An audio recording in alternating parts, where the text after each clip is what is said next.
I wanted to ask you maybe, how did you transition from that maybe electrician's role into controls and ultimately doing like larger integrations and working with like SCADA systems, MES? How did that transition take place? So I was working on a platform for drilling as an electrician, and I decided I wanted to transition to production. So I wanted to drilling works on the top deck, production works on the lower decks.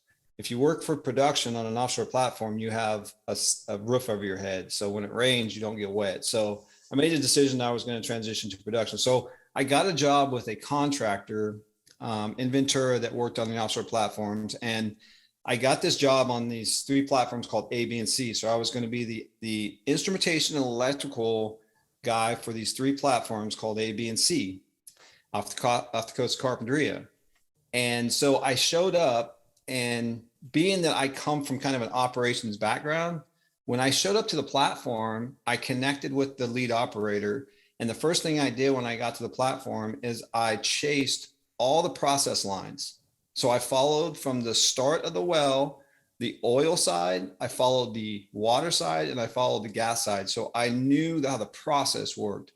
And then anytime the lead operator needed help, I helped them, regardless if it was electrical, instrumentation, or process. And I was there and I would help.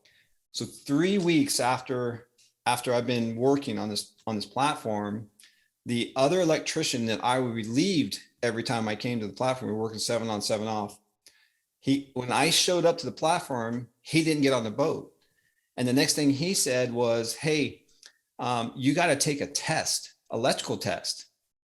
And I laughed in his face. Didn't mean to, but I laughed in his face and I said, "I'm going to fail the test.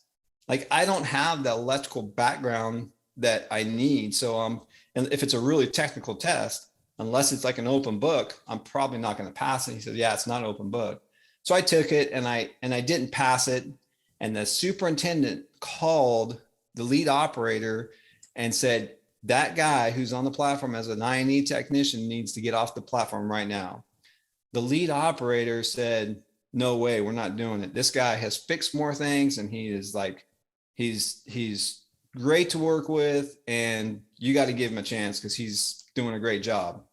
And so they kept me, and I progressed. I learned what I need to learn, and I was very effective in helping operations, and it was a very fruitful relationship with me in that company. And so really, I think the one thing that I can say is just willingness to work hard and wanting to learn. And those are the two things that kind of propelled that for me into instrumentation. And the Mhm. reason I got to do communications, so these old platforms had Farion communication microwave systems, old Farion, and the Farion microwave systems were, 30 years old, and they barely worked, but they worked, and they were expensive to change, but they had all the test equipment and the manuals on the platform.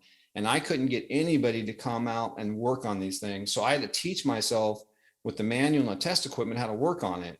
Well, I got pretty good at fixing these things when they broke.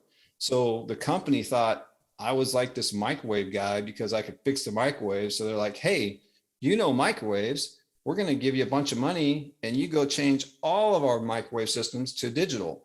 And so I got to spend 3 years going and doing communications work, which I found out I don't like. I don't want to be in communication. I like programming and instrumentation. So I moved back into that space.